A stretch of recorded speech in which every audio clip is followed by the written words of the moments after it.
안녕하세요. 부자 오빠입니다. 트럼프발 관세 폭탄 이슈로 지금 미국 증시뿐만 아니라 전 세계 증시가 박살이 나고 있는데요. 자, 우리나라 코스피 지금 거의 5% 폭락하면서 사이드카가 발동했습니다.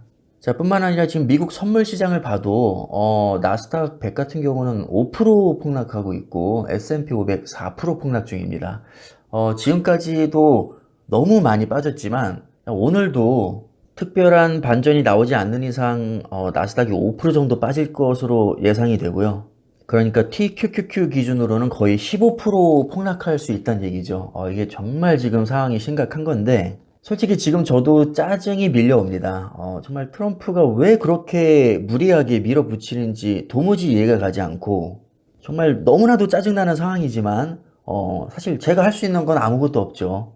그냥 이 또한 주식의 일부라고 생각하는 게 정신 건강에 좋습니다. 앞으로 우리가 주식을 하다 보면 지금 이것보다 더 짜증나는 상황을 많이 마주하게 될 것이 분명하고요. 제가 평소에도 많이 말씀을 드리지만 우리가 마음 편하게 주식할 수 있는 날은 단 하루도 오지 않는다. 그냥 이렇게 생각하시는 게 맞습니다. 우리가 감기에 걸리기 싫다고 해서 무균실에서 살 수는 없는 거거든요. 오히려 무균실에서 살면 더 빨리 죽습니다. 감기 바이러스는 우리가 뭐 세상을 살면서 절대 피할 수 없는 거고요. 단지 감기 바이러스에 우리가 노출이 돼도 발병하지 않을 만큼의 건강을 유지하면 되는 겁니다. 이게 현실적인 거죠. 무균실에서 살 수는 없는 겁니다.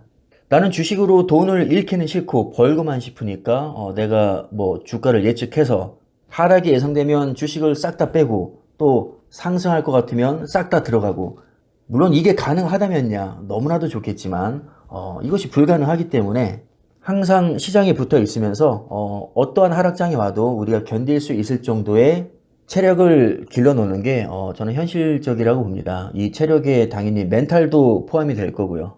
정말 놀랍게도 암 환자가 아닌 아주 건강한 사람도 하루에 무조건 수백 개에서 수천 개의 암세포는 생길 수밖에 없습니다. 암세포가 단 하나도 안 생긴다? 세상에 이런 사람은 존재하지 않죠. 아무리 건강한 생활을 해도 암세포는 매일 무조건 생기는 겁니다. 근데 왜 암에 안 걸리냐? 바로 우리 몸에 있는 면역 시스템 덕분입니다. 암세포는 무조건 생기는 건데 면역 체계가 정상 작동하면 암에 안 걸리는 거고요.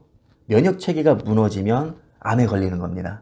주식도 이런 마인드로 접근하는 게 정신 건강에 좋습니다. 그러니까 하락장을 당연히 피하면 좋지만 피할 수 없다는 것을 인정하고 하락장에도 내 투자가 망하지 않게끔 설계를 잘하는 것이 중요합니다. 제가 세운 몇 가지 원칙이 있는데요. 첫 번째로 여유 자금으로만 투자를 해야 된다는 겁니다. 여기서 말하는 여유 자금은 뭐 버려도 되는 돈이 아니고요. 버려도 되는 돈은 없죠. 일단 생계에 지장이 없어야 되고요. 뭐 당장 이 돈이 없으면 나 굶어 죽는다. 당연히 이거는 여유 자금이 아니죠. 그리고 아주 중요한 생활 자금, 예를 들면 자녀, 대학, 등록금이라든가 결혼 자금이라든가 수술비라든가 이런 것도 당연히 빼야 되겠죠. 이런 게 없으면 내 생활이 깨지는 거니까 이 돈으로 주식을 할 수는 없는 겁니다. 그러니까 상식적으로 이 돈이 없으면 나는 일상생활에 지장이 있을 것 같다. 자, 이 정도 돈을 빼고 그 나머지가 저는 여유 자금이라고 봅니다.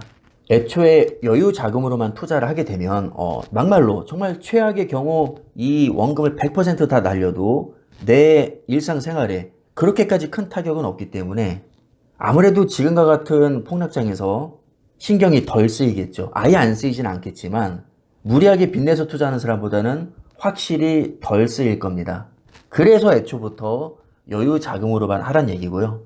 두 번째, 몰빵하지 말고 적립식으로 분할 매수로 해야 됩니다. 자, 물론 최저점에서 몰빵하게 되면 적립식보다 수익을 훨씬 더 극대화시킬 수 있겠지만 반대로 최고점에서 몰빵하게 되면 그냥 망하는 거거든요. 지금이 저점인지 고점인지 알 수 없기 때문에 지금이 바닥이라는 가정하에 내가 덜 먹더라도 나는 분할로 매수해서 리스크를 줄이겠다. 한마디로 수익보다는 안정성에 중점을 둔 게 이 적립식 분할 매수입니다. 아무래도 나락갈 확률이 훨씬 더 낮죠. 그리고 세 번째, 적절한 현금 비율을 반드시 유지해야 됩니다. 아무리 여유 자금으로 하고 있고 분할 매수를 하고 있다고 해도 이미 10억이 들어가 있는데 50만원, 100만원 물타기 해봐야 날아가는 걸 막기는 어렵다는 거죠. 근데 내가 지금 5천만 원이 들어가 있는데 5천만 원 현금을 또 가지고 있습니다. 여기서 반토막이 났을 때 1천만 원, 2천만 원 이렇게 꽤나 무게감 있게 물타기를 하게 되면 그 물타기 효과가 굉장히 좋겠죠. 그렇다고 현금 비중이 너무 높으면 예를 들면 95% 그럼 상승장에서 너무 배가 아플 수 있습니다.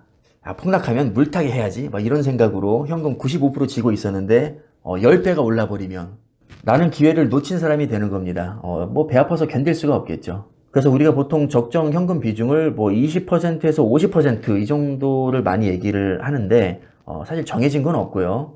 본인 투자 성향에 맞게 스스로 정하시면 됩니다. 네 번째, 초우량주 위주로 투자를 해야 됩니다. 특히나 지금과 같은 불확실성이 팽배한 시기에는 패닉세일을 많이 하기 때문에 어중이 떠중이 기업들은 날아갈 확률이 대단히 높습니다. 심지어 애플도 9% 10%막 이렇게 빠지는데 다른 기업들은 오죽하겠습니까? 그리고 또 하나 중요한 거, 초우량주들은 빠지기도 덜 빠지지만 회복력도 굉장히 빠릅니다. 아마 지금 이 순간에도 수많은 기업들이 망하고 있을 텐데 아무리 경제가 어려워도 우리나라에서 삼성전자가 망하는 것은 상상하기가 어렵습니다. 다른 기업은 다 망해도 삼성전자는 안 망할 것 같죠. 망하더라도 제일 나중에 망할 것 같습니다. 미국이 아무리 개판됐어도 나스닥이 망할 것 같진 않고요. 애플이나 마이크로소프트가 망할 것 같지는 않습니다. 그리고 상황이 다시 좋아졌을 때 애초에 이런 초대형 기업들은 타격을 덜 받았기 때문에 회복도 빠르고요. 일단 얘들은 돈이 무지막지하게 많습니다. 그럼 그 돈으로 또 뭘 할까요? 경쟁사들 다 나가 떨어졌을 때 투자를 또 들어가서 점유율을 또 끌어올릴 수 있겠죠. 자, 이렇게 많이도 아닙니다. 네 가지 원칙만 잘 지켜도 역대급 폭락장이 와도 쉽게 망하지 않고요. 오히려 인생 역전의 기회로 활용할 수 있습니다. 1,000원짜리 주식이 90% 폭락해서 100원이 됐다는 것은 90% 할인된 가격으로 주식을 살 수 있다는 뜻입니다.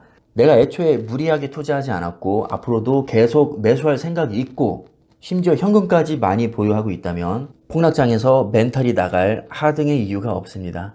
어떻게 보면 이제 시작이죠. 앞으로 우리는 수십 년 동안 주식을 할 건데 지금이라도 자신만의 원칙을 세워서 하락장에서 날아가는 일이 없으셨으면 좋겠습니다. 항상 성투하시기를 바라겠고요. 오늘 영상은 여기까지 하겠습니다. 감사합니다.